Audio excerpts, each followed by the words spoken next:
വഖഫ് ബോർഡിലെ അമുസ്ലിം പ്രാതിനിധ്യത്തെക്കുറിച്ച് സർക്കാർ കോടതിയിലൊന്നും പറഞ്ഞിട്ടില്ലെന്ന് മന്ത്രി എൻ ഷംസുദ്ദീൻ. 4 പരാതികളും തള്ളണമെന്നാണ് അഡ്വക്കേറ്റ് ജനറൽ കോടതിയെ അറിയിച്ചത്. ഇത് എല്ലാവർക്കും ബോധ്യമുള്ള കാര്യമാണ്. ബോധ്യമാകാത്തവരാണ് വിമർശനവുമായി വരുന്നത്. സമസ്തയുടെ മുഖപത്രമായ സുപ്രഭാതത്തിന്റെ വിമർശനം വസ്തുതകൾ അറിയാതെയാണെന്നും മന്ത്രി കോഴിക്കോട് പറഞ്ഞു. കേസിന്റെ ഭാഗമായി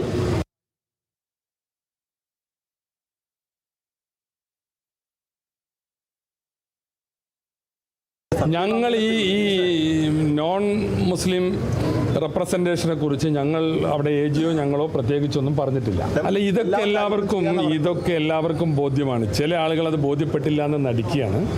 ഗവൺമെൻറ് ഇതിൽ എവിടെയും കക്ഷി ചേർന്നിട്ടില്ല. അങ്ങനെ ഒരു കേസ് വന്നു.